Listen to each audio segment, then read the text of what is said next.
Under the scorching afternoon sun, Klein left his house.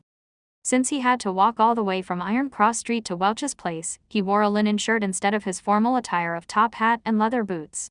He wore a matching brown coat, a round felt hat and a pair of old leather shoes. That way, he did not need to worry that the stench of his sweat would contaminate the rather expensive suit. As he went down Daffodil Street, he strolled toward Iron Cross Street. When he passed by the square around the corner, he subconsciously took a glance. The tents had already vanished. The circus troupe from before had left after finishing their performance. Klein originally imagined the animal trainer who had helped him tell his fortune to be a hidden expert. He believed she had purposely appeared to guide him after discovering something unique about him and that she would meet him and provide hints for the future. However, none of that happened. She left for the next stop in the tour with the circus troupe. How can there be so many cliched tropes? Klein shook his head while grimacing a smile. He turned toward Iron Cross Street. Iron Cross Street was not characterized by just a single street. Like its name suggested, it was formed by two roads that crossed each other. With the intersection at its core, it was split into Left Street, Right Street, Upper Street, and Lower Street. Klein, Benson, and Melissa previously lived on Lower Street. However, the residents living at his former apartment and the surrounding area did not think of the area as Lower Street. Instead, they created the term Middle Street. By doing so, they made a clear difference between those staying there and the poor who lived 200 meters down the road. There, a bedroom was occupied by 5 or 6 people, and sometimes even up to 10. Klein walked along the periphery of Left Street as he let his mind wander.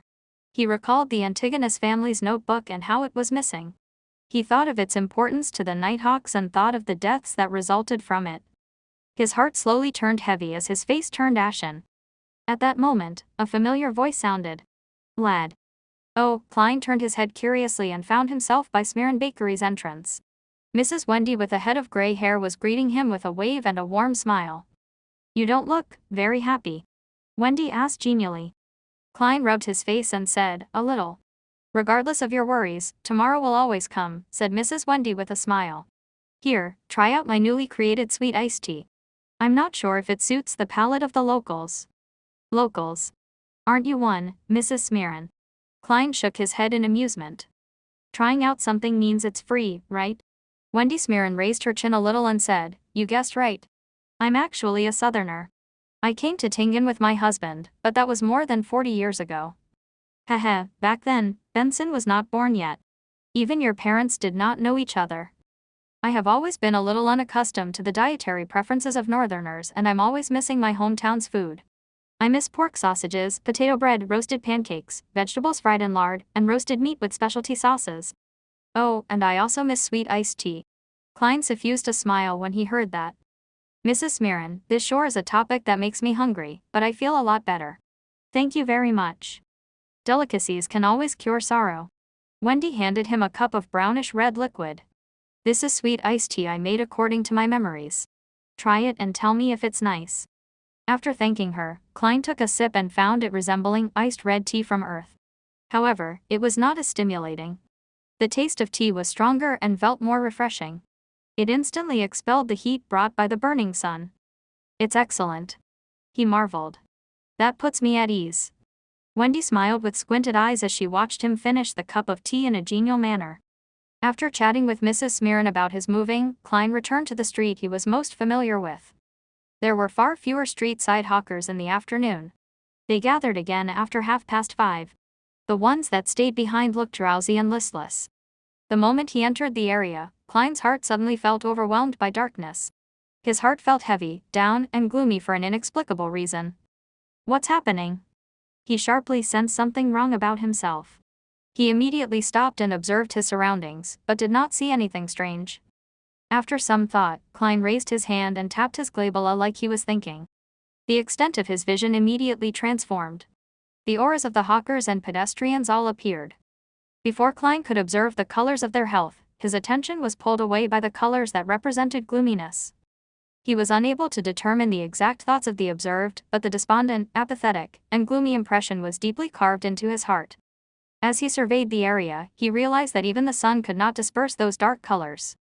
It was a sense of gloom that tainted them from years of repression. Upon seeing this, Klein instantly understood the reason. Just as old Neil said, Activating his spirit vision easily pulled him into unfamiliar environments and made him feel discomfort. It was also easy for himself to be affected by the emotions of others. A similar principle could be used on an ability like perception. This was an ability he obtained without additional practice after becoming a seer. It was a passive sense that could not be declined. It allowed him to directly sense the existence of anything abnormal.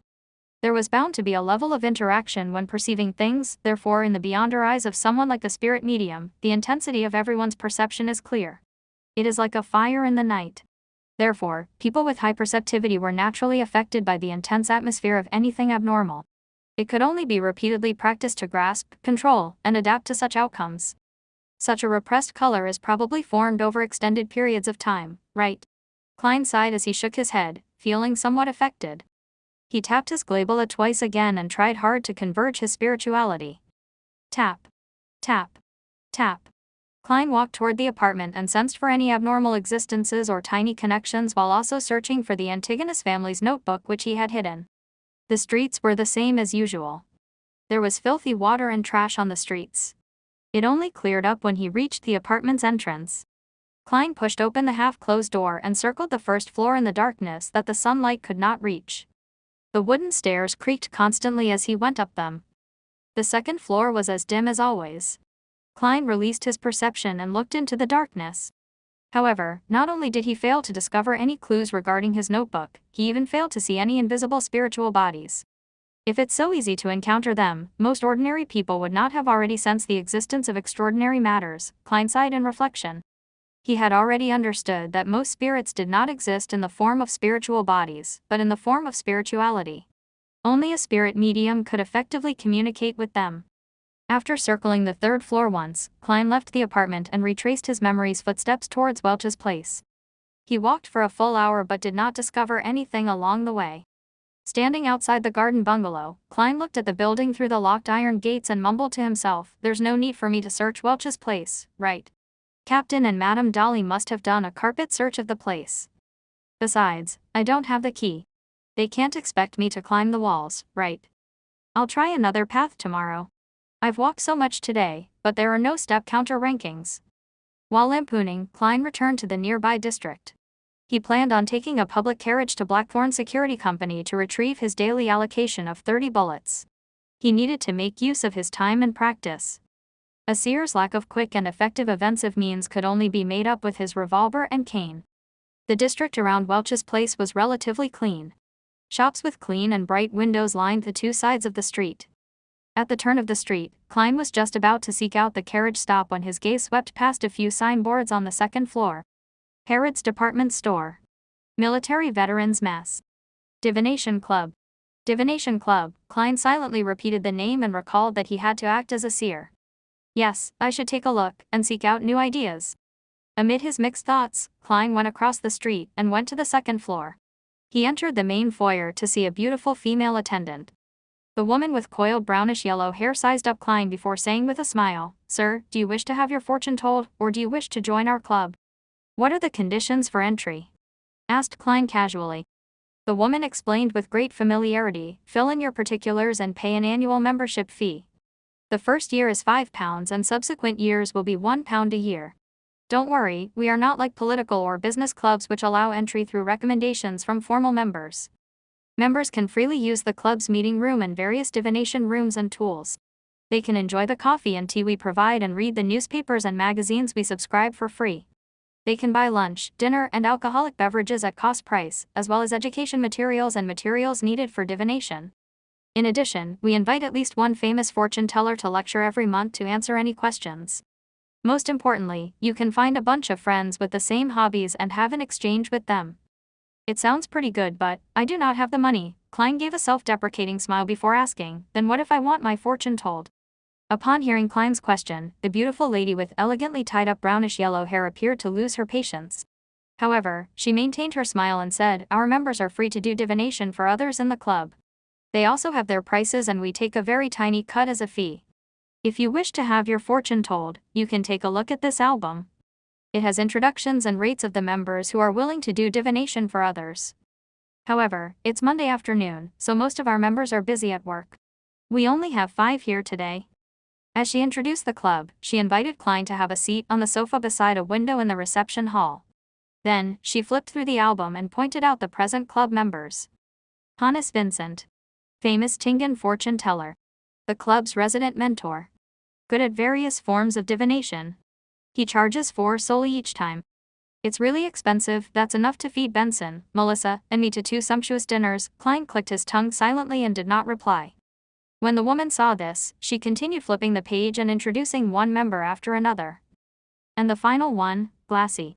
A member who joined the club this year. He is skilled in tarot divination. He charges 2 pence each time. Sir, who do you plan on choosing? Klein did not stand on ceremony and answered, Mr. Glassy. The female attendant fell silent for 2 seconds before saying, Sir, I have to remind you that Mr. Glassy is only considered a novice. I understand. I will be responsible for my own decision. Klein nodded with a smile. Then please follow me. The woman stood up and led Klein through a door beside the reception hall. It was not a very long corridor and an open meeting room was situated at its end. There was enough sunlight and it was equipped with tables and chairs. There were newspapers, magazines, and paper cards. A faint coffee aroma drifted out. About 2 rooms from the meeting room, the attendant gestured for Klein to stop. She sped up her pace and entered the room. She shouted gently, Mr. Glassy, someone wishes for your divination. Me. A voice filled with surprise and doubt immediately sounded. Following that, there was the sound of a chair moving. Yes, which divination room would you like to use? Replied the lady without any emotion. Topaz room. I like Topaz. Glassy appeared by the meeting room's door and looked curiously at Klein who was waiting not far away. He was a man in his 30s, his skin was slightly dark and his pupils were a dark green shade. Under his light, yellow and soft hair, he was dressed in a white shirt and black vest. A monocle hung from his chest and he seemed to have a good disposition. The attendant did not say anything further as she opened the door to the Topaz room which was next to the meeting room. The curtains inside were tightly shut, making it dim. It appeared that only by doing so would one gain revelations from the gods and spirits to obtain an accurate divination outcome. Hello there. I'm Glassy. I never expected you to choose me for your divination. Glassy gave a gentleman's bow, briskly stepped into the room, and sat behind a long table. Frankly, I'm only attempting divination for others. I do not have much experience. For now, I'm not a good fortune teller. You still have a chance for regret. After Klein returned the bow, he entered and closed the door behind him.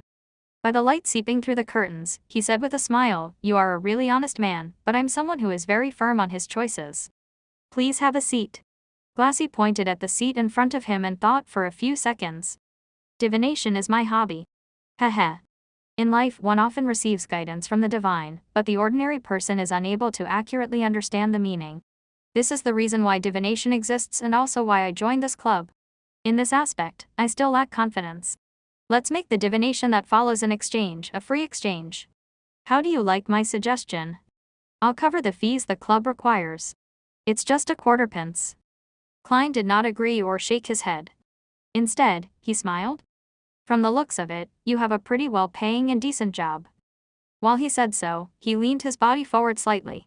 He held his forehead with his right fist and tapped at it twice. But that does not enhance the accuracy of my divination, answered Glassy humorously. Does your head hurt? Do you want to divine problems regarding health? A little. I wish to define where an item is. Klein had already thought of an excuse as he slowly leaned back. In his eyes, Glass's aura clearly presented itself. The orange colors by his lungs were dark and sparse. They even influenced the brightness in other areas. This is not a symptom of exhaustion, Klein nodded in an indiscernible manner. Are you searching for a lost item? Glassy thought for a few seconds before saying, Then let's do a simple determination. He pushed the neatly stacked tarot cards on the black table toward Klein. Calm down. Think of that item and ask yourself, can it still be found? While doing so, shuffle and cut the deck. All right. Klein actually did not remember what the ancient notebook looked like. All he could do was repeat the question to himself, can the Antigonus family's notebook still be found? While he repeated the thought, he skillfully shuffled and cut the deck. Glassy picked the topmost card and pushed it in front of Klein. The card was facing down horizontally. Turn it clockwise until it sits vertical. Then flip it open. If the card is inverted, which means the picture on the card is facing away from you, it indicates that the item cannot be found. If the card is upright, then we can continue the divination and seek its actual location.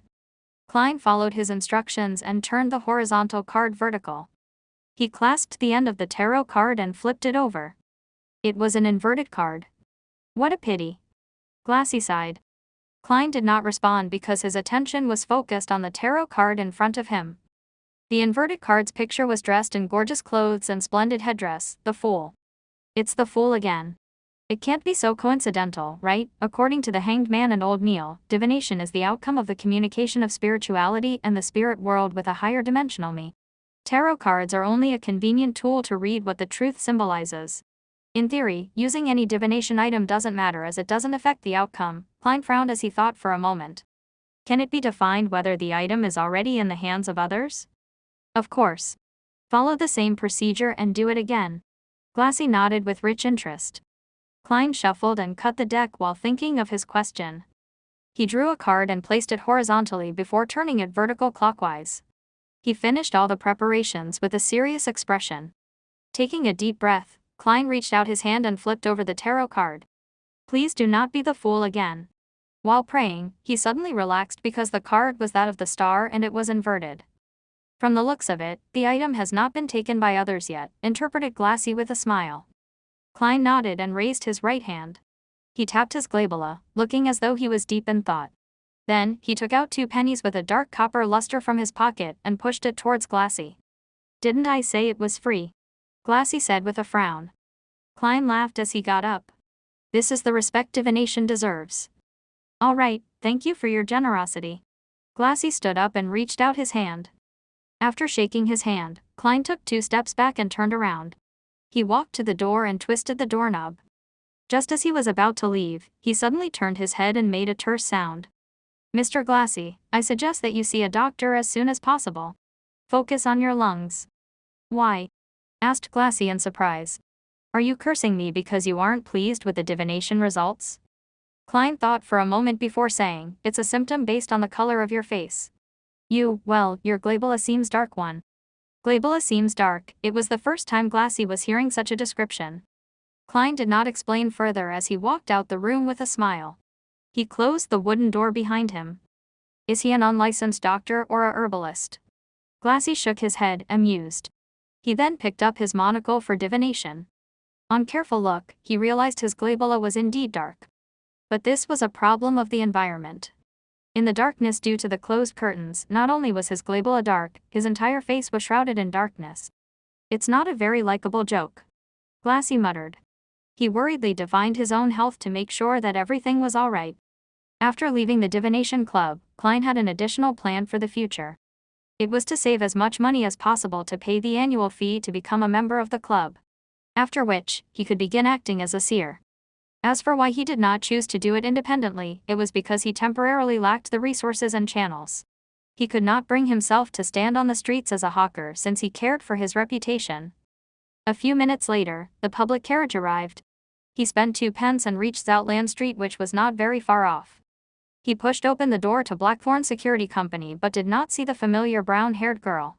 He only saw the black-haired, green-eyed Leonard Mitchell with his poetic bearing behind the reception counter. Good afternoon. Where's Roseanne? Klein asked after taking off his hat and bowing. Leonard smiled and pointed at the partition. It's her shift tonight at the armory. Without waiting for Klein to ask another question, Leonard said as though he was pondering over a matter, Klein, I have a question that has always puzzled me. What is it? Klein was puzzled. Leonard stood up and smilingly said with a relaxed tone, why did Welch and Naya commit suicide on the spot while you returned home? It likely has to do with how the unknown existence made me take the Antigonus family's notebook away to hide it, answered Klein with the official surmise. Leonard paced around before turning to look straight into Klein's eyes. If your suicide was meant to silence you and wipe out any clues, why weren't you made to destroy the notebook there and then? In fact, I do not know if the notebook is destroyed or hidden, but by using backward reasoning, if it is to be destroyed, it could have been done on the spot. There was no need for me to take it away to carry out the destruction. Upon hearing Leonard's question, Klein instantly went into keyboard detective mode and said with a sigh, perhaps when Welch, Naya, and I made contact with the unknown existence, it enjoyed the sacrifice of life or wished for similar situations to continue. With the suicide definitely easily discoverable, I was made to take away the notebook to hide it so as to prepare for the existence's second round of entertainment. However, some mishap happened during the process and I failed to succeed in my suicide. This was a reason guess Klein made from his consumption of novels, movies, and TV dramas which involved cult sacrifices. As for the mishap that happened midway, he knew very well that it was due to the unexpected variable of him being a transmigrator. Quite a good explanation, but I believe there might be other possibilities. Welch's and Naya's suicide sacrifice might have made it possible for the unknown existence to descend on this world. Then, that notebook is a vessel or a breeding ground for evil. It made you take it away to hide it, worried that we would destroy it if we discovered its birth before it became strong. Leonard Mitchell suggested another possibility. Having said that, he stared into Klein's eyes and smiled slightly. Of course, perhaps the notebook has been destroyed. The goal is to hide its content to conceal the vessel or the brooding of evil. That way, there is a sufficient reason for your failed suicide. What does he mean? Is he suspecting me? Is he suspecting that the original Klein's body is a vessel or used for the brooding of evil? No, what he's being a vessel for is a transmigrator. Actually, brooding isn't a correct term. Klein was taken aback. While he secretly criticized the idea, he weighed his words. I will not try to defend myself since I've lost memories from that period. Be it Captain or Madame Daly, they have already confirmed that I'm fine. Your joke isn't funny. I'm only considering a possibility. It does not eliminate the blow the unknown existence encountered when it descended which caused your suicide to fail. We believe that the goddess will ultimately bless us. Leonard laughed as he changed the subject. Did you discover anything in the afternoon? After the conversation and the previous encounters, Klein was very wary of Leonard. He answered in a composed manner, No, I plan on trying a different route tomorrow afternoon. He pointed to the partition and said, I'll need to head to the armory to draw the bullets. The shooting club opened to 9 at night. After all, its availability increased only after many of its members got off work. May Goddess bless you. Leonard smiled as he gestured the sign of the crimson moon on his chest. He watched Klein pass through the partition and listened to his footsteps down the stairs. Leonard's smile gradually vanished as a look of doubt appeared in his green eyes. He whispered something with a displeased tone. Down the stairs, Klein followed the gas lamp-illuminated corridor to the armory and archives. The iron door was open and the brown-haired Roseanne was standing in front of the table. She was chatting with a top hat-wearing middle-aged man with a thick black beard. Good afternoon, no, good evening. It's always night here. Klein, I heard from old Neil that you have become a beyonder. It's called seer. Roseanne turned her head and deluged him with her questions. She did not hide her curiosity and concern. Klein nodded with a smile. Good afternoon, Miss Roseanne. It's indeed always night here, but it makes one feel a sense of serenity. The description you gave wasn't accurate enough. It should be said that the sequence potion I consumed has the name seer. You still chose to become a beyonder after all, Roseanne said with a sigh as she fell into a deep thought. Klein looked at the middle-aged man beside her and asked politely, You are? Another Nighthawk member or one of the other 2 civilian staff I have not met? Roseanne puckered her lips and said, Brett. Our colleague. He wishes to change slots with me to free up the night after tomorrow. He plans on going to the theater in the North District with his wife to watch The Prideful One. It's to celebrate their 15th-year wedding anniversary. He's truly a romantic gentleman. Brett smiled as he extended his hand and said, With Miss Roseanne around, there's nothing that requires repeating. Hello, Klein. I never expected you to become a beyonder so quickly. As for me, I might never have the courage. Perhaps it's as the saying goes, the ignorant knows no fear, Klein said in a self-deprecating manner as he extended his hand to shake Brett. Me not having courage is not something bad, said Brett with a shake of his head. A beyonder once told me before his death to never probe the strange and dangerous matters. The less you know, the longer you live. At that moment, Roseanne interjected, Klein, there's no need to mind it. I heard from old Neil that as a seer, you are used as support. It's relatively safe as long as you do not attempt to communicate with unknown existences. Why are you dressed in such clothes? It's so unbecoming of a gentleman. What are you here for? I'm here to draw my 30 bullets. Klein did not reply to Roseanne's first question. He believed that the lady would quickly forget the matter. All right. Roseanne pointed at the table and said, Brett, it's all yours. You should know where the keys and bullets are. Oh, old Neil really is petty. He did not even leave his hand-ground coffee behind. He promised me that I could drink my fill today. She prattled on as Klein received the bullets. The duo left together and went their separate ways at Zoutland Street. One took a public carriage home while the other walked into the shooting club. Bang. Bang. Bang. Klein repeated the process, gripping the gun, raising his arms, shooting, releasing the cylinder, ejecting the empty shells, and stuffing in rounds, again and again. He became familiar with the process and built it into his muscle memory. Of course, he had a few breaks in between to review and correct the process. After finishing his practice, Klein used the grounds to do various exercises like push-ups. He worked hard to train his body to improve his physique. Once everything was over, he sat in an untracked carriage home. Only then he realized it was nearing 7 and the sky was already dark. Just as Klein was planning to head to the market or streets to buy the ingredients for dinner, the door opened. Melissa had returned with her stationery-filled bag. Apart from that, she carried quite a lot of groceries. I thought you and Benson would be home rather late. This morning, I took out one solely from the place you hide the money. Upon seeing her brother's questioning look, Melissa explained in her usual serious manner. Since you took the money, why didn't you take the public carriage to school? Klein had been reminded of the matter from the morning. Melissa said with a frown, why should I take a public carriage? It costs 4 pence to get to school. A return trip means 8 pence.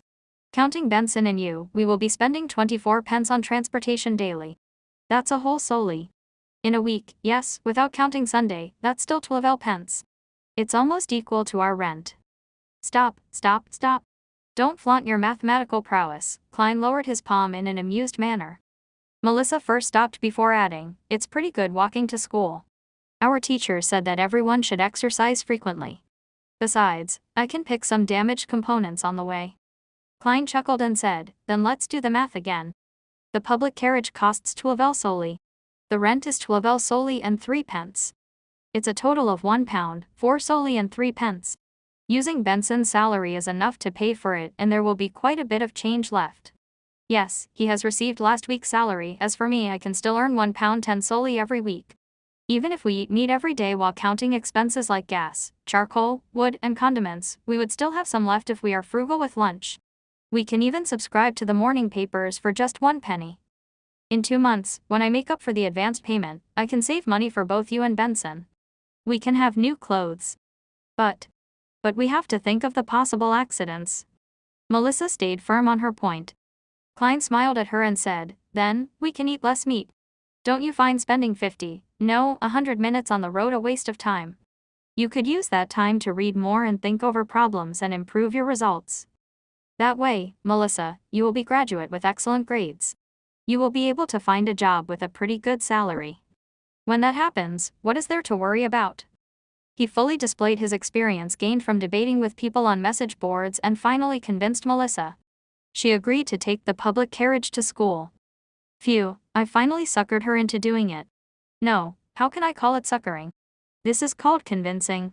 Klein lampooned before taking over the groceries that Melissa had bought. He said with a sigh, remember to buy beef or meat like mutton and chicken. Eat until you're full and enjoy yourself. Only then will you be equipped with a healthy body and a clever brain to match the demanding requirements needed for your studies. Just mentioning it makes me salivate. Melissa puckered her lips and after a few seconds of silence, said, all right. The next morning, after ensuring that Melissa took a public carriage, Klein and Benson separated and went to their respective companies. The moment Klein stepped into the door, he saw old Neil and Roseanne chatting by the reception desk. The former was still in his classic black robe, without any concern for the gazes of others. The latter had changed into a casual cream-colored dress. Good morning, Mr. Neil, Miss Roseanne, greeted Klein as he took off his hat. Old Neil gave him a mischievous look. Good morning, you did not hear anything you shouldn't have heard last night, right? No, I slept very well. Klein was also quite puzzled over that. He could only put it down to his inadequate perception.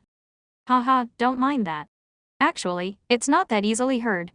Old Neil pointed to the partition and said, go to the armory. We will continue out mysticism lessons this morning. Klein nodded and followed old Neil down the stairs and arrived at the armory to replace Brett, who had been on duty the entire night. What will we be learning today? Asked Klein curiously. Old Neil dragged out his response and said, the complicated and basic knowledge. But before that, let me teach you an interesting trick. He pointed at the silver chain on his wrist. There was a pure moonstone hanging from the chain. An interesting trick, Klein asked out of extreme curiosity. Old Neil chuckled and said, I'll complete my patrol of the armory, storeroom, and archives. Use the 2 cups on the table to make 2 cups of coffee. In one of the cups, put something unpleasant. As for what it is, you can decide for yourself. Use your imagination. The only request from me is to not waste too much coffee powder. Those are coffee beans grown on the Fena Potter Plateau and hand ground by me. All right. Although Klein was unsure what old Neil was up to, he happily agreed to it. He watched him open the iron gates to the armory with a copper key and then heard the echoing footsteps inside. Slowly, he settled the cups down and confirmed that there was still hot water in the kettle. He removed the silver tin can's lid and using a tiny spoon with a metallic sheen, Klein scooped a spoonful of rich aromatic coffee powder into each of the 2 cups. Then, he poured in the hot water and stirred it. As a transmigrator who came from an era abundant in resources, he was no stranger to coffee. However, it was only limited to instant coffee. After finishing the task, Klein pondered for a moment and sat down. He crossed his right leg and took some of the mud which had stained the bottom of his leather boots and placed it in the left cup. Then, he carefully stirred it again until the colors and smells of the 2 cups of coffee were practically indistinguishable. A few minutes later, old Neil walked out the armory while swinging his keys. He then closed the iron gates with a clang. Are you done? He turned his slightly turbid dark red eyes over and looked at Klein across the table. Yes, replied Klein with a nod. Old Neil chuckled and removed the silver chain around his wrist and sat down. His expression quickly turned serene. He held out his chain-holding left hand and allowed it to hang over the coffee cup to his right.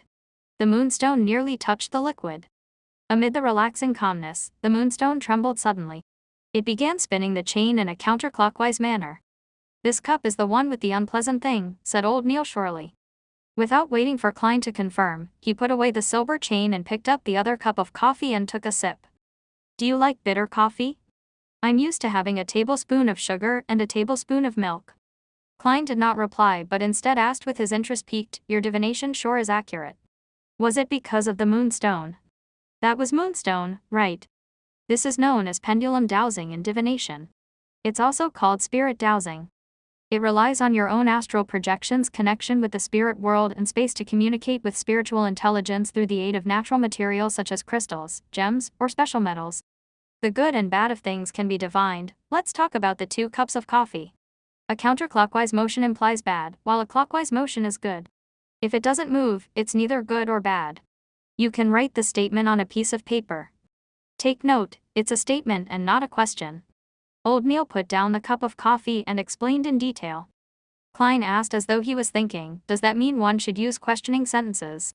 Yes, you cannot use is so-and-so willing to be my fiancé, but you should instead use so-and-so is willing to be my fiancé. Write it on a piece of paper and place it on the desk. Then use your dominant hand to hold the pendulum chain. Take note, use your dominant hand, said old Neil with a chuckle. When doing so, keep your arm straight. Adjust the chain's length and make the moonstone hang just above the piece of paper to the point of almost touching what we wrote. Then, close your eyes and repeat the sentence 7 times in your mind. Open your eyes when you are done and see if the spirit pendulum turns or not. If it doesn't, close your eyes again and repeat the process until it moves. Klein nodded slightly and asked, counterclockwise means no and clockwise means yes. It can also be interpreted as success or failure, corrected old Neil. He taught Klein the other usages and details of spirit pendulum divination. Klein pondered over the matter and discovered that it was a very useful divination trick. For instance, he could quickly use it in an unfamiliar environment to determine if the food he was offered was poisonous or not. He did not need any additional knowledge of field biology. Of course, such divination methods were overly simple. The answers he could receive were limited to 2 or 3. There was no way for deeper investigation or interpretation. For example, although something could be harmful to the body, it could become very beneficial after some processing. An example was certain foods. They were indeed damaging to the body, but nothing serious. If one was on the brink of starving, eating it would not be a huge problem. These were things that spirit dowsing could not determine. I will have to quickly save money to buy crystals or pure silver to create a spirit pendulum, Klein sighed. Old Neil looked at him in puzzlement. You can apply for one directly. This is standard issue for beyonders, especially beyonders like us who take on a support role. There's still a topaz and pure Leveler spirit pendulum in the armory. But I'm still not a formal member of the team. Klein's heart palpitated in excitement, but he felt a little hesitant. Old Neil chuckled and said, for Beyonders, regardless of whether they are formal members or not, they have to be provided with conveniences in other areas since there's no pay rise. Maybe the word perk is more suitable. I'll apply with Captain later. Klein clenched his fists secretly as he made up his mind. How was he to know if Captain would approve his request without trying? All right, said Old Neil with a smile. We can officially begin our mysticism curriculum. The basics consist of symbolism. Do you know what symbolism means? Klein recalled the bits and pieces he had heard and the things he had seen and heard from his spirit world and the gray fog. He deliberated and said, regardless of the spirit world or the illusory stellar space, as well as the unknown realms, they are beyond our sensory world. It's not something that can be accurately described by the information our ears, nose, and eyes obtain. What we obtain are simply indescribable experiences and direct revelations. They also appear as abstract characters or pictorial symbols. These symbols represent different items and different meanings. Very accurate. As expected of a seer. Old Neil nodded solemnly. Only by grasping the ability to interpret the symbols can you really take the next step into the world of mysticism. Yes, the pictures on tarot cards and each of the elements in the pictures are symbols. They are man-made symbols that help us understand and interpret primordial revelations. He pulled out a piece of paper and picked up a fountain pen beside him. He drew a short curve. Following that, he added a few vertical lines beneath the curve. He looked up at Klein and asked, "Do you know what this symbol represents?" Klein looked at it for quite a while before saying hesitatingly, "Eyelashes." Old Neil exhaled. "This is the symbol of the bumper harvest constellation. This is the thunderous constellation, and this is the frost constellation." He casually drew a few more symbols. As Klein memorized them, he could not help but comment, the names of these constellations are really, especially unsophisticated. Yes, unsophisticated. How tacky and primordial. Old Neil revealed a smile. Emperor Roselle thought the same back then. He always had the intention of changing the constellation names to things like Virgo, Cancer, and Scorpio. Unfortunately, he did not have the strength to go against tradition. At the very least, these constellations' old names and the corresponding dates they represent guide farming and harvests. I have to say that Emperor Roselle sure is a person with ideas. Klein was at a loss for words. Yes, Emperor Roselle was likely a decent person when he was alive. Old Neil was unable to understand Klein's humor as he continued explaining the various basic symbols, such as the various constellations, the sun, the crimson moon, the brown star, the red star, and the blue star. While talking about these, he would teach Klein how to draw the divination astrolabe and indicate what things to pay attention to. He also taught the materials and creation of a crystal ball and the choice of incantations. The teachings overwhelmed Klein. If not for his discovery that the seer potion had improved his memory slightly, he would have long asked Old Neil to stop to aid his digesting of the information. That's all for today's mysticism class. Think over it yourself and ask me if you have any questions. Old Neil took out a gold pocket watch and opened it with a snap to check the time. Do not forget to read the historical documents I prepared for you. To be frank, I feel fear seeing them. All right. Klein took the pieces of paper that were sketched with symbols by Old Neil. He quickly went through the mysticism knowledge he learned today to prevent himself from forgetting it. Old Neil took a sip of a newly brewed cup of coffee and said, "Memory itself won't do. You have to use it often. That way, you can make the knowledge instinctual. Also, cogitation has to be carried on every day. Only more practice and usage will allow you to grasp the power of the potion, digging into the mysteries it hides away and removing its unpleasant effects." With this raised, Klein recalled acting in the divination club. He probed, "My potion's abilities are related to divination. Practicing by myself will not do. I need to make contact with lots of people and define for them to quickly grasp it. I plan on joining the divination club after having some spare cash, the one on House Street in Northborough, to become a real seer." This was not something he could hide from the Nighthawks in the future. It was better to prepare them. "Your idea is very similar to Daly's. She has always clamored to be a real spirit medium." Old Neil shook his head and laughed. "But why must you wait till you have spare cash? You can apply to Dunn and get him to approve of the expenses. Organizations like a divination club might also have cultists or members of evil organizations in them. As a civilian staff member of the Nighthawks and a standard Beyonder, your membership makes it easy for us to monitor them. It's part of the job." We would regularly monitor these places, but as we lack manpower, we can't keep watch on them for long. Now, it can be handled to you. I can do that. As he looked at old Neil's serious expression, Klein was dumbfounded. This is making an expense claim for private matters. I know nothing about such matters. Indeed, I'm just a keyboard warrior. You wish to use your own money to do this? Old Neil smiled as he added when he saw Klein's face. Klein immediately shook his head as he answered firmly, I plan on reporting it to Captain. Old Neil nodded in satisfaction and looked at the cup of coffee with the unpleasant thing inside. It had not been poured away. What did you put in there? Klein smiled embarrassingly. It's just some dirt underneath my boots. Its color and your coffee powder looks almost the same. Old Neil was taken aback as he suddenly clasped his mouth and roared, Why aren't you pouring it away yet? After pouring away the coffee and returning to the armory to take the thick stack of historical materials and explanatory transcripts from old Neil, Klein followed the wall of lights up the staircase to the Blackthorn Security Company. Tap. Tap. Tap. His footsteps echoed in the sealed and quiet basement. After Klein left the spiral staircase, he pushed open the door and identified his bearings before heading for the second office opposite of him. After familiarizing himself for 2 days, he had a general understanding of the layout of the Blackthorn Security Company. The entrance brought visitors to a huge reception hall with sofas and tables. Through the partition, there was an inner region. To the left of the corridor were 3 rooms. From the nearest to the furthest, they were Mrs. Ariana's account room, a rest room with a few sofa beds, and the staircase that led underground. On the right were 3 rooms. From the nearest to the furthest was Captain Dunsmith's office, a civilian staff office with a typewriter, and the entertainment room for formal members of the Nighthawks team. Klein had previously seen Leonard Mitchell playing cards with 2 other teammates in the entertainment room. He guessed that they were playing Fighting the Landlord. Of course, Emperor Rochelle had already given it a new name, Fighting Evil. However, the way it was played was identical to what Klein knew.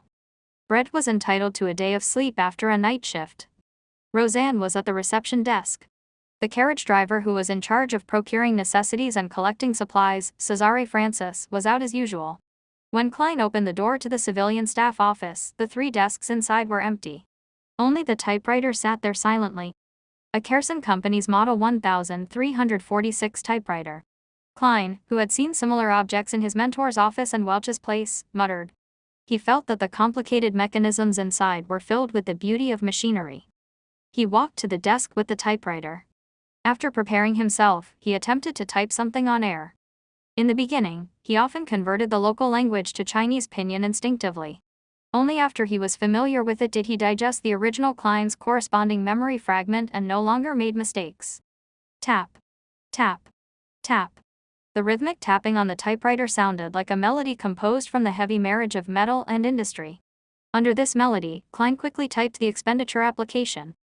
However, he was in no hurry to meet Dunsmith. Instead, he focused his mind and read the materials provided by old Neil seriously. It was both revision and new material. When it was almost noon, he stretched his neck and put away the documents. He then read and consolidated what he had learned on mysticism in the morning. Only after all that did he take his application to the office next door and knocked on the door gently. Dunn was waiting for lunch to be delivered. When he saw Klein hand him the document, the corners of his mouth curved up. Did old Neil teach you this? Yes. Klein did not hesitate to betray old Neil. Dunn picked up his dark red fountain pen and signed it. I happen to be applying for funding for the months of July, August, and September from the church and the police department. I'll add yours in. When it's approved, get the money from Mrs. Oriana. You can draw the spirit pendulum in the afternoon. All right, Klein answered simply and vigorously. His tone and eyes were obviously filled with joy. Before bidding Dunn farewell, he asked casually, shouldn't the budget for July, August, and September be applied for by June? Why are you applying for July's budget only in July? Dunn fell silent for a few seconds before sipping his coffee. We encountered 3 cases in June. I was so busy that I forgot about it. As expected of Captain and his poor memory, Klein knew he had asked a question he should not have asked. He gave a chuckle before leaving immediately. With that, he began a simple but regular lifestyle. He would spend half an hour in the early morning cogitating. He would have 2 hours of mysticism lessons in the morning and an hour and a half of studying the historical documents. After lunch, he would take a short nap in the break room to regain his energy. Following that, he would draw bullets and head to the shooting club. After finishing his practice, he would stroll over to Welch's place, which was not too far. He would then change routes and return to Iron Cross Street. That way, he could save on the carriage fees. If he had time, he would practice his spirit vision and spirit dowsing. On the way, he would buy groceries. In a private chemistry laboratory equipped with apparatus and items. A tall, blonde Audrey was looking at the cup in her hand. There were countless bubbles and it made the atmosphere serene. Finally, the liquid in the cup precipitated into a sticky silver substance. Haha, I'm indeed talented in mysticism. I succeeded in one try. I was worried of failure and prepared 2 sets of materials. The girl muttered to herself in delight. She put away the items she took from her family's vault or exchanged them with others. She took a deep breath and prepared to close her eyes to drink down the spectator potion. At that moment, barking sounded from outside the laboratory. Audrey frowned instantly. She hid the cup of silver liquid in a dark corner, turned around and headed to the door. Susie, who's here? Audrey turned the doorknob and asked the golden retriever sitting in front of the door. Susie wagged her tail in an obsequious manner. Her personal maidservant, Annie, had appeared in the corridor nearby. Audrey walked out of the laboratory and closed the door. She looked at Annie and said, "Didn't I tell you? Do not disturb me when I'm running chemistry experiments." "Affects," Annie answered, "but there's an invitation from the Duchess, Duchess Della. Duke Nigan's wife." Audrey took a few steps forward and asked Annie. "Yes. She has managed to hire the services of the palace's baker, Madame Vivi, and plans to invite you and Madame to afternoon tea." Annie recounted the invitation. Audrey tapped her cheeks discreetly and said, "Tell my mother that I have a headache.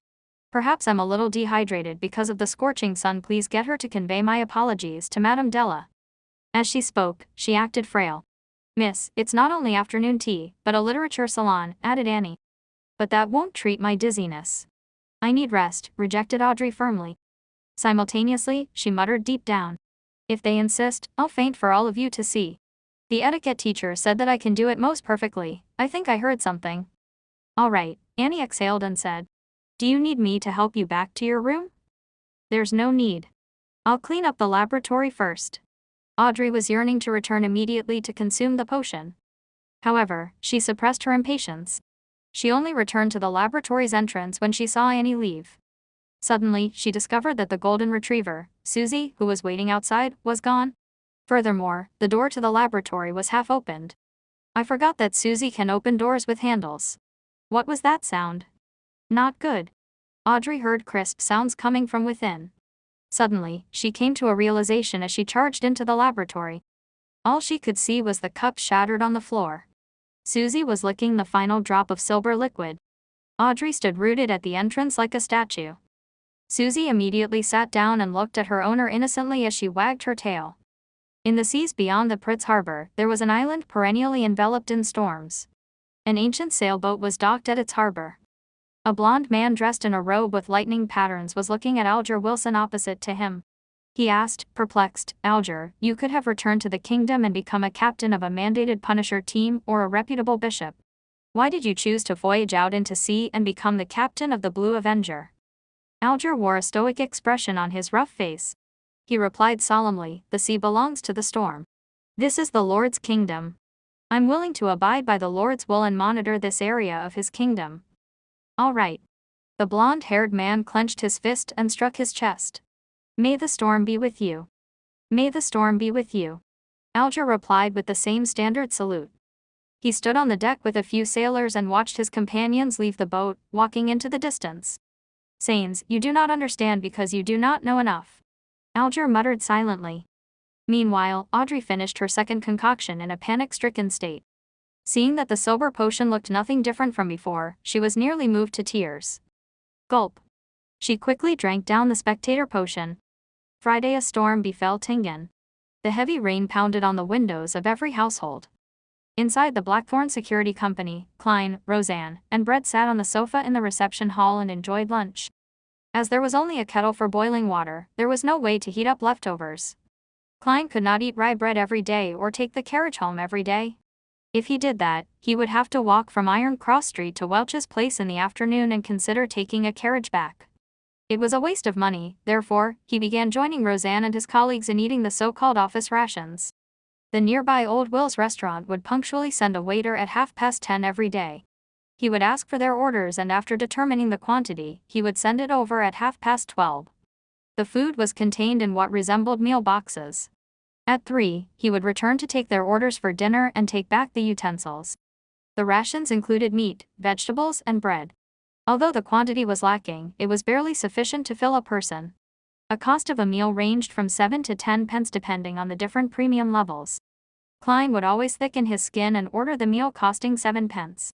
Typically, there was half a pound of wheat bread, a tiny piece of meat cooked in different ways, a ladle of thick soup with vegetables, and tiny bits of butter or margarine. "We actually only have one Nighthawk here today," Roseanne said as she delivered a spoonful of thick soup into her mouth. "I heard that a case with cultist elements is going on in Golden Indus.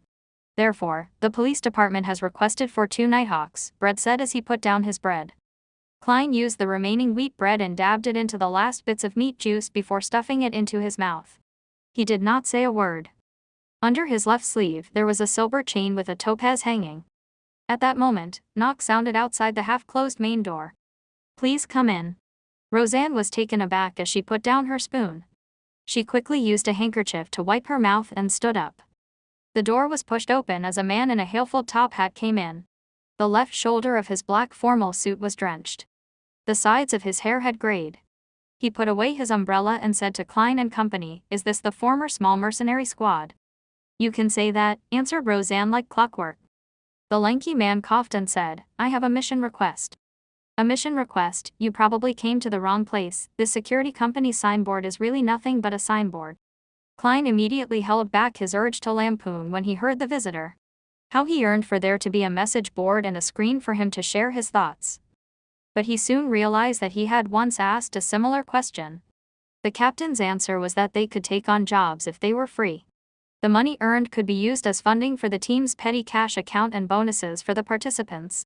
Roseanne's eyes darted around as she thought for a moment before saying, "Our security personnel are all out on missions. The fastest it will take for them to return is an hour. If your matter isn't urgent, you can consider our services." Among the 6 formal Nighthawk members, Captain Dunn Smith had been invited to the cathedral by the bishop for some unknown discussion. Leonard Mitchell was guarding Chanis Gate in his place.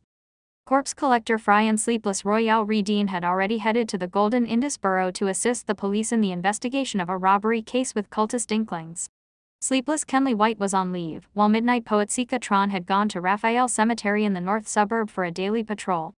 As for the remaining 2 Beyonders, Old Neil was frail and too advanced in his years. He had not taken any missions in a long time. Klein was still a novice and was truly inadequate in various aspects. "They are all out." With one hand holding his umbrella, the lanky man's expression turned gloomy as he took off his hat. He bowed and said, "Sorry for intruding. Goodbye." He turned around and walked out. He went down the stairs and left 36 Outland Street amid the spattering rain and howling winds. What a bloody pity. Roseanne watched the man left and sighed regretfully.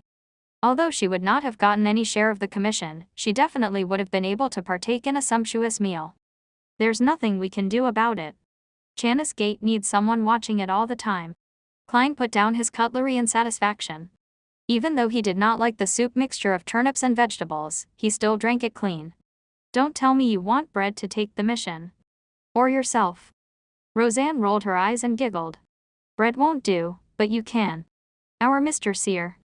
The moment she finished her sentence, she immediately realized what she had just said. She covered her mouth in shock because the door had not been fully closed.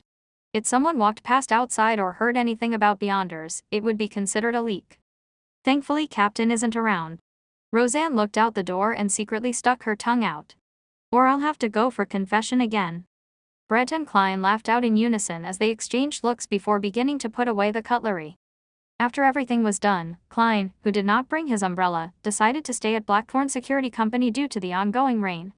He took out some newspapers and sat on the soft but bouncy sofa as he leisurely began his afternoon break. The airship route from Backlund to Desi Bay is now in service. The complete anthology of the great detective Mansang is publishing soon. An advertisement for Lagola's weapons.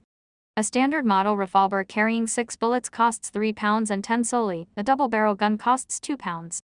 Klein flipped through the Tingan City Honest paper when a particular piece of news suddenly caught his attention.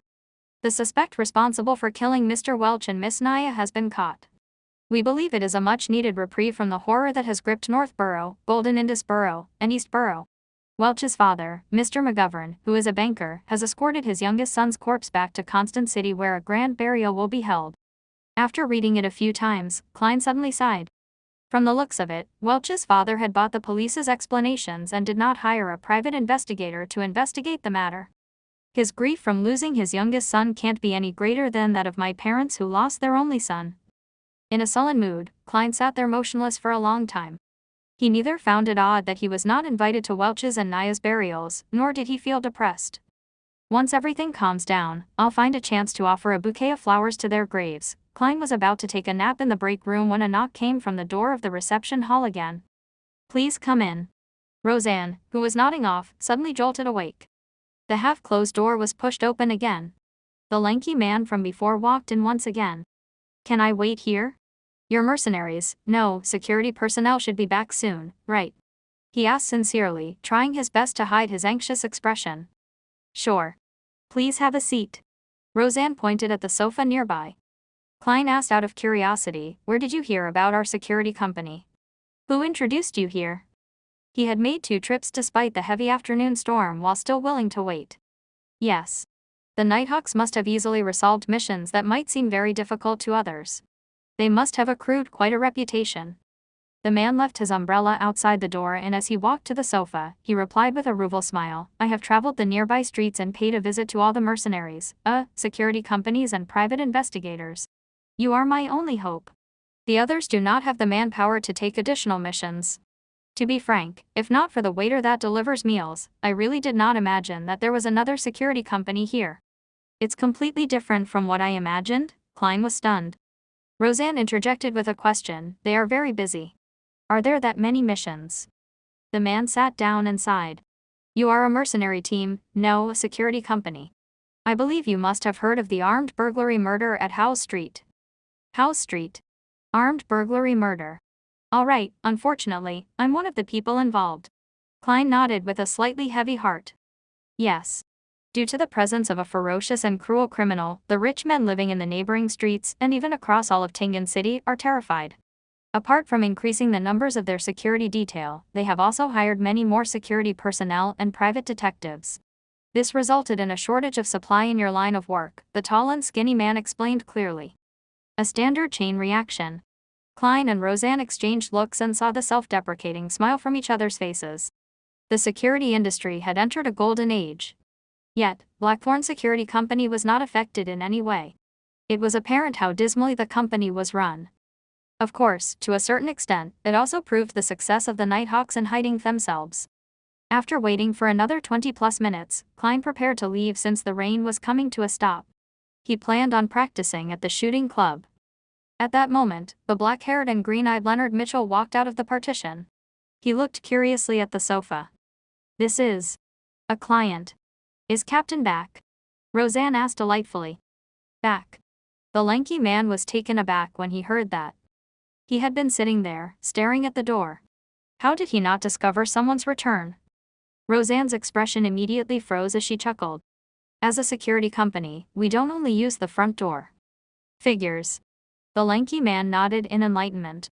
He was also not surprised by the term captain. Security companies were mercenary teams or small-scale mercenary guilds. It was normal for captain to be used. Leonard did not tuck in his white shirt. His black vest was also casually draped on. He took a glance at the lanky man when he suddenly snapped his fingers and said, I'm a member of the security personnel at Blackthorn. How might I address you? How may I help you? Perhaps it was because he had long heard about the unrestrained characters of mercenaries that he did not feel the anger of being humiliated. Instead, he let out a breath of relief. He watched Leonard sit down and organized his words. My name is Clay, a butler of Mr. Fitzroy, a tobacco merchant. His only son, little Elliot, was kidnapped this morning. We have already informed the police and the matter has been given high priority. However, Mr. Fitzroy remains uneasy. He wishes to go through the channels which mercenaries, security personnel have, as well as your understanding of Tingan, to investigate the case from a different angle and ensure that little Elliot is rescued safely. If you are able to find where the kidnappers are hiding, Mr. Fitzroy will be willing to pay you £100. If you have the means to successfully save young Master Elliot, he is willing to pay double. £200. Leonard Mitchell smiled leisurely. Mr. Fitzroy seems to only wish for us to find the kidnapper's hideout. If not, he will not think that his only son is worth £100. A tobacco merchant who has close ties with the southern plantations will not just offer £200. No, Mr. Fitzroy is only an ordinary merchant. He's not considered wealthy. Besides, he believes the police will be more professional when it comes to rescuing his son, Clay answered frankly. All right. No problem. Leonard snapped his fingers again. His green eyes turned their gaze on Roseanne. My beautiful lady, please write up a contract. Don't always act like a poet. In fact, all you do is recite the works of others. Having forgotten the presence of the client, Roseanne quipped. She was used to exchanging snipes with Leonard. Of course, the Blackthorn Security Company did not really care about its clients. It was great to have them, but it was also fine not having them. Roseanne left the reception counter and entered the staff office.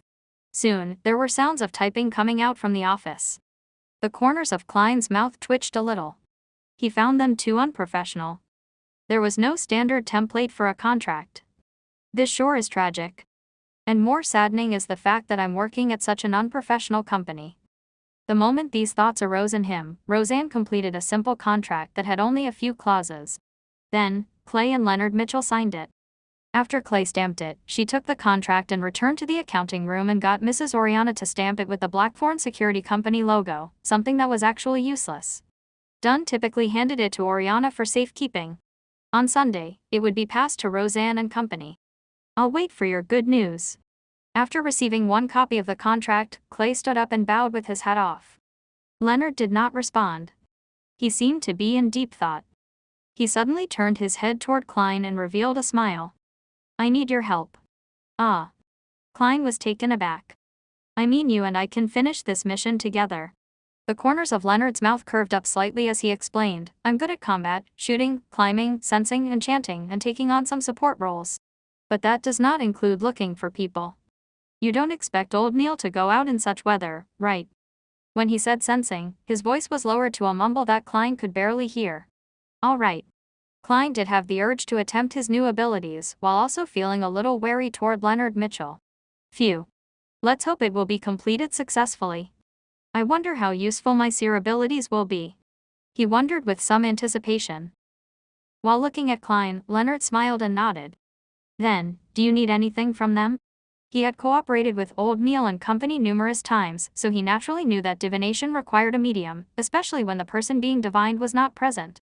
Klein thought for a moment before saying to Clay, I need some of Elliot's recent clothes which have not been washed or starched. It would be better if you have any accessories he used to wear on him. He tried to choose ordinary mediums, not something that would normally invite questions. But even so, Clay wore a look of puzzlement. Why? After his question, he added, I have a picture of young Master Elliot on me. Why? Because we are defining his location. Klein was momentarily at a loss for an answer.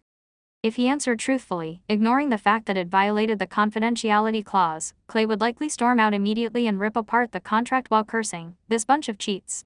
If that works, why don't I find the most famous spirit medium in Awa County? By the side, Leonard Mitchell chuckled and said, Mr. Clay, my partner, Polly rears a unique pet. Its sense of smell is sharper than a hound's, that's why we need clothes that little Elliot wore and items he used to wear on him to aid us in finding him. As you know, clues typically bring you to a general region. As for the picture, we would need it too. Both of us need to know what little Elliot looks like. Clay accepted the reason by nodding slowly. Will you be waiting here, or will you be going with me to Mr. Fitzroy's residence in the city? Let's go together. It saves time, replied Klein simply. Not only was he eager to try out his abilities as a beyonder, but he also wanted to save the child.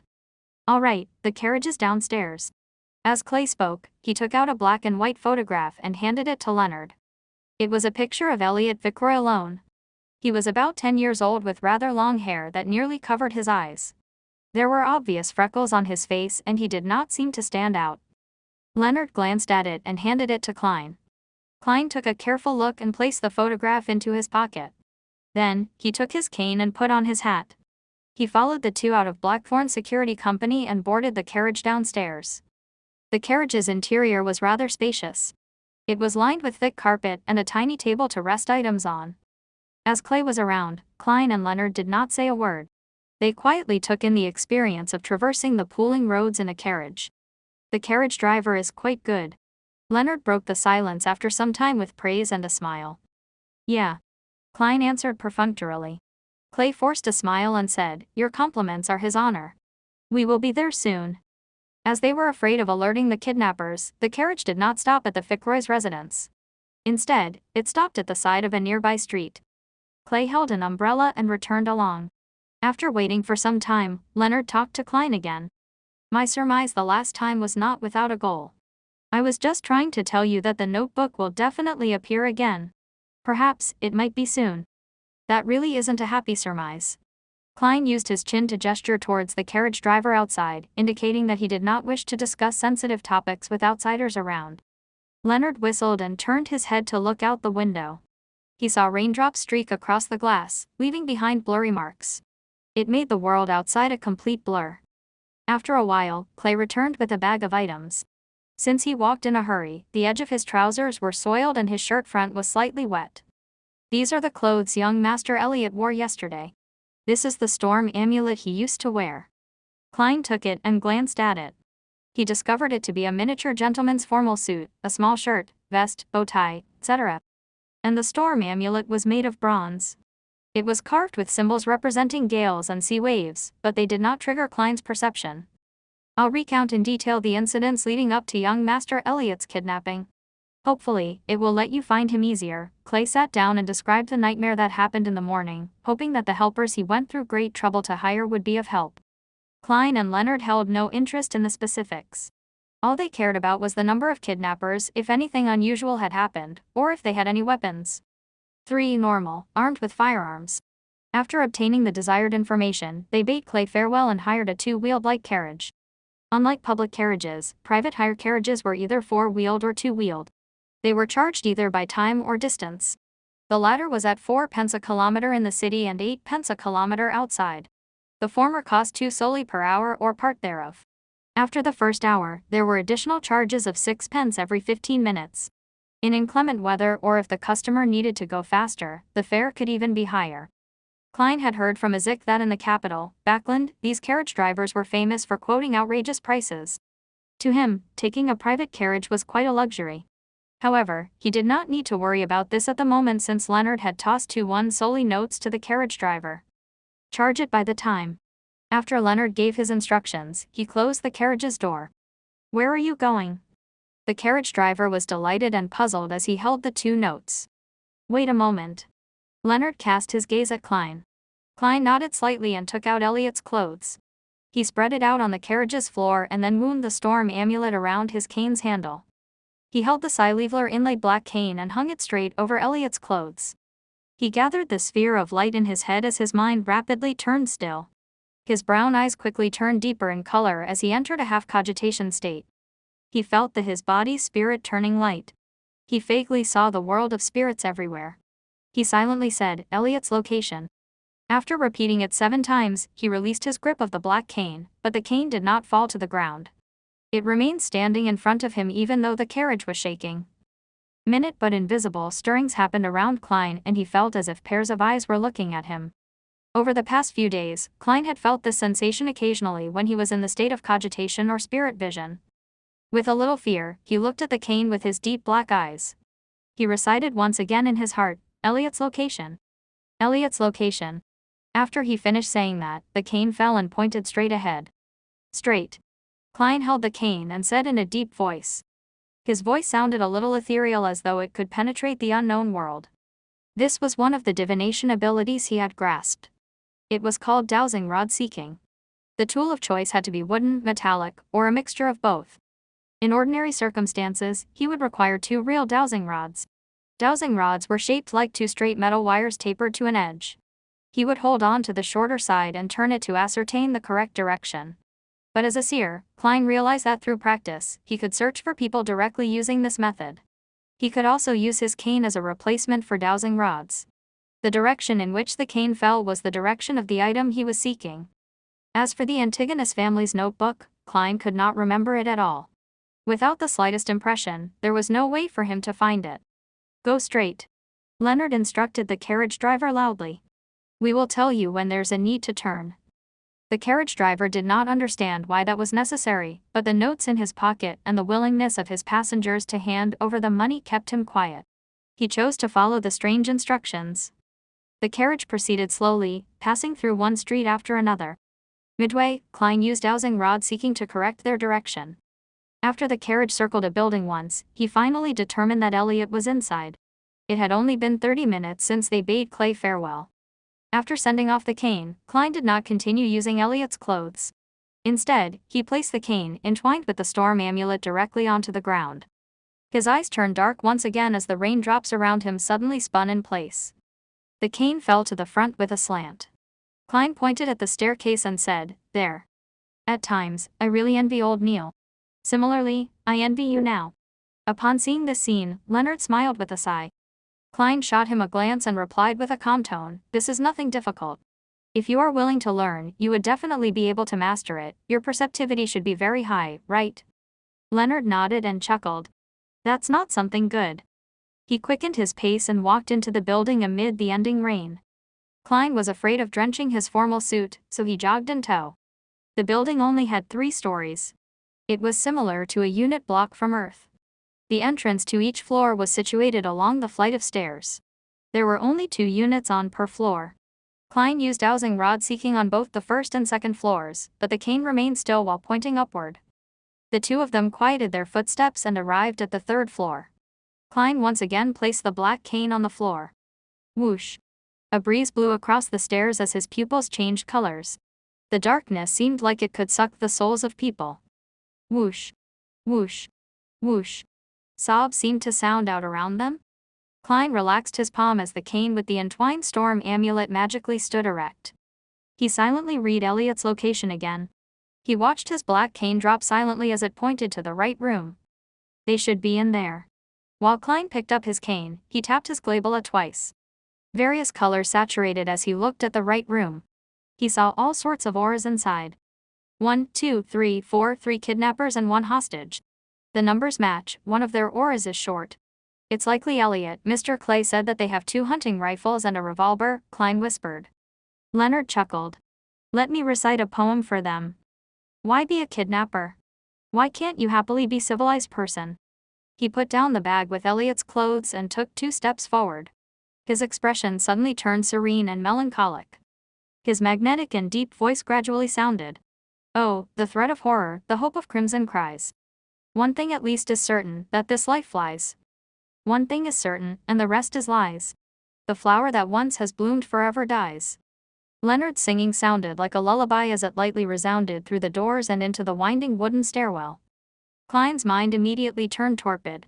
He felt like he saw a silent moonlight and serene rippling lake. His eyelids rapidly turned heavy as if he were about to fall asleep standing. Amid these indistinct sensations, he also felt a strange, formless, and indifferent focus on his back.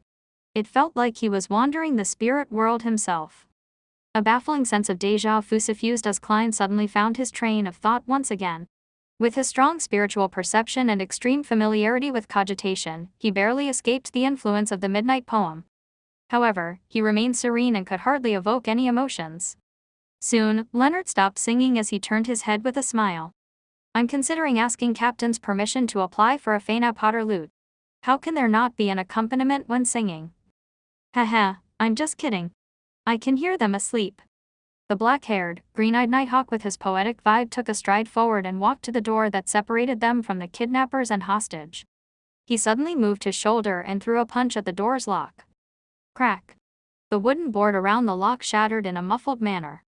"This requires precise control." Leonard turned his head and smiled. He then reached his hand into the hole and opened the door. Klein, who had regained consciousness, was not as confident as him. He reached under his armpit, drew his revolver, and turned the cylinder, making sure that he could shoot at a moment's notice. As the door swung back, he saw a man sleeping on a table with a gun by his feet. Another man was rubbing his eyes in a daze while trying to stand up. Bam! Leonard slid forward and struck the awakening kidnapper unconscious. Klein planned to enter as well when he suddenly sensed something. He turned around abruptly and faced the stairwell. Tap! Tap! Tap! Footsteps were approaching from below. It became clear that something was a hatless man in a brown coat circling the stairwell in his progression toward the third floor while hugging a paper bag of bread. Suddenly, he stopped. He saw a gun's barrel aiming at him with a metallic luster. His pupils reflected a young man dressed in a haleful top hat, black formal suit with a bow tie of the same color. It also reflected the cane which rested along the rail and the dangerous revolver. "Do not move. Raise your hands." 3, 2, 1, Klein's tone was deep but relaxed. He held the revolver with both hands as he tried to imagine the man as a target from his practice. Amid the tense atmosphere, the man in the brown coat threw the bag of bread and slowly raised his hands. "Sir, is this a kind of a joke?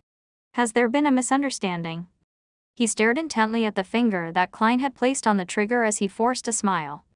Klein was temporarily unable to determine if he was an accomplice or a neighbor, but he did not reveal any abnormalities.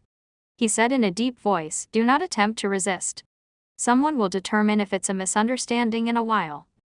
At that moment, Leonard, who had finished handling the kidnappers, walked out and noticed the man in the stairwell. He said leisurely, "So the kidnappers have another accomplice responsible for buying and delivering food." Upon hearing this, the man's pupils constricted as he suddenly raised his foot and kicked the bag of bread up in an attempt to block Klein's vision. Seemingly unaffected, Klein coldly pulled the trigger like his usual training. Bang! Blood burst out from the man's left shoulder. He tumbled to the ground and attempted to escape from the second floor. However, Leonard had already reached his hand towards the handrail before leveraging himself to jump over. With a dull thud, Leonard landed on the man from above. The man fainted as Leonard swatted away some of the blood that had splattered on him. He looked up at Klein and chuckled. "Nice shooting." "I was trying to hit his legs." The corner of Klein's mouth twitched in an indiscernible manner as he caught a whiff of the smell of blood. He discovered that despite not having any enhancements to his visual, auditory, or tactile senses after consuming the seer potion, he could still see obstructed objects and hear faint footsteps, allowing him to take preemptive judgment. Was this in the scope of spiritual perception? Klein nodded in thought as he watched Leonard find a sharp dagger in the accomplice's possession and drag him into the room. With a gun and cane in each hand, Klein entered the kidnapper's room. They saw Elliot Fitzroy jolt awake from the gunshot as he straightened his body and sat up slowly from a huddled position. Leonard had securely tied up the 3 kidnappers with the rope they used against Elliot. Bunched together, they were thrown in a corner. The lack of rope was made up by tearing their clothes. The unconscious man who had been shot in the shoulder was bandaged, but Leonard disdained getting his hands dirty, so he did not help him extract the bullet. "Who are you people?" Elliot stammered in pleasant delight when he saw the scene before him. "Yes, you guessed right. Very precise." The genuflecting Leonard answered casually. "I never expected this bastard to have some humor cells in him." Klein lowered his revolver and said to Elliot, "We are mercenaries hired by your father. You can also call us security personnel." "Phew, for real. Have I been saved?" Elliot said joyfully without daring to make any movements. It was apparent that he had suffered quite harshly in the short few hours of being a kidnapping victim. He did not have the kind of rashness someone his age normally would have. Leonard stood up and said to Klein, "Go downstairs and find some patrolling cops. Get them to inform the tobacco merchant. I do not wish to walk out with a child and 4 idiots like a kidnapper." Klein, who was wondering about the aftermath, nodded. He put away his revolver, picked up his cane, and walked to the staircase. As he went down the stairs, he had a nagging feeling that he had forgotten something. In addition, he heard Leonard say to Elliot, "Don't be nervous. You will soon see your father, mother, and your old butler, Clay. Why don't we play a round of Quint?" Klein held back his laughter and walked out into the streets. With the help of pedestrians, he found 2 patrolling policemen. He did not use his badge and identification as a member of the Special Operations Department. Instead, he used his identity as a professional security company and recounted the happenings factually. As for him holding a gun, he was not worried at all. He had received an all-purpose weapon usage certificate the day before yesterday. His application was accelerated by going through internal channels. The 2 policemen exchanged looks and one of them left to gather reinforcements and inform the Fitzroy family. The other policeman followed Klein to the kidnapper's room. After waiting for more than 40 minutes, Leonard signaled to Klein while the policeman was not paying attention. Klein was to sneak out of the room with him. "Trust me, heading to the police station is an extreme waste of time. Let's leave first," the Nighthawk with the poetic bearing explained with a relaxed look. Since Leonard was making it clear that he would take any responsibility for any repercussions, he did not retort and followed in tow. Almost 5 minutes later, a few carriages rushed to the building where the kidnappers were. The old butler, Clay, disembarked with his portly master, McRoy. Up to this moment in time, he was still in a daze. He found it incredulous that news would come so fast. It felt like a dream. Suddenly, he heard a crisp snap as he turned around. A two-wheeled carriage drove past with its windows open. The black-haired and green-eyed Leonard had snapped his fingers again. After passing by Fitzroy's carriage, Leonard closed the window, turned around, and looked at Klein. He extended his right hand and smiled. "It was a pleasure working with you." "I don't think we are on that good terms," Klein politely shook his head. He did not expect the kidnapping case to be resolved so quickly. All he could do was marvel at the capabilities of Beyonders. Even though he was just a half-ass Sequence 9 Beyonder, he was able to do many inconceivable things. "This is a celebratory gesture of peace among aristocrats after a clash of swords," explained Leonard with a smile. "I know." Klein had many aristocratic classmates. He looked outside the window and said with a frown, "Shouldn't we confirm with Mr. Clay? If he believes that the police rescued Elliot, our commission will be halved. A total of £100. There was no doubt about their providing of the kidnapper's location from their meeting from before. "Don't mind it. To us, money isn't that important," said Leonard with a shrug. "It's very important to me." Klein forced a polite smile and said, "Many poets died early from poverty." Leonard chuckled. "I believe Elliot would not lie on this matter. I can tell that he still has some of his innocence left in him. However, you will not get much of the £200 commission either." "How much would I get?" asked Klein immediately. "As the unspoken rule has always been, half of the commission would be handed to Mrs. Oriana as additional funding for the team. The remaining would be split among members. A pity you aren't a formal member, you will only get about 10% of the remaining half." £10. "That isn't bad either." Klein pretended to feel the pinch as he asked, "Aren't you worried that the kidnappers will realize that they were under the influence of a Beyonder's powers after they wake up?" "They will not suspect anything. They will only believe that the weather was good and very conducive for sleeping, leading to them dozing off. They will even believe that the song existed only in their dreams. This is something we have verified before," answered Leonard very confidently. "Instead, it's your demon hunting bullets that might arouse suspicion. Of course, you being a queer who enjoys mysticism would be a perfectly reasonable explanation." "I see." Klein was relieved. He just kept feeling like he had forgotten or overlooked something. After returning to Zoutland Street, Klein did not wait for Clay's arrival. He strolled to Welch's place and took a different route home. On the way, he bought some beef and olives for dinner. The meal was enjoyable as always, with the same three siblings chatting idly. However, there was an additional visitor. He was a worker responsible for collecting 1 penny for the gas meter. The evening grew dark as the siblings bade each other good night and returned to their rooms. Klein was sleeping soundly when he was suddenly awoken by something familiar outside. He opened the door in puzzlement and arrived outside the bedroom that no one stayed in. He pushed open the mottled door and saw a gray desk. There was a notebook on the table and its cover was made of hard paper. It was completely black in color. A baffling sense of déjà vu arose in him as he walked over and opened the notebook. The page he flipped open to was of a picture of someone dressed in gorgeous clothes and splendid headdress, the Fool. Beneath the Fool was a line in Hermes. "Everyone will die, including me." Horror gripped Klein's heart as he suddenly realized that the corner of the Fool's mouth was curving up. Fuff. He sat up in shock as he saw crimson moonlight penetrate his curtains. He saw his bookshelf and desk and the silhouette of his own bedroom. He realized that he had had a nightmare. As a seer, he knew what dreams typically portend. Therefore, he began to seriously search through his recollections. Klein froze up when he did because he knew what he had missed out on today. While he was immersed in Leonard's singing, he had sensed a formless and indifferent focus on his back. The feeling of being observed felt different from the usual cogitation or experience he had from using spirit vision. It gave him a sense of déjà vu. According to Captain Dunn, once a feeling of déjà vu arose in him, it probably means. Klein suddenly sat straight and confirmed the feeling. Yes, it's that notebook. That Antigonus family's notebook. Like and subscribe.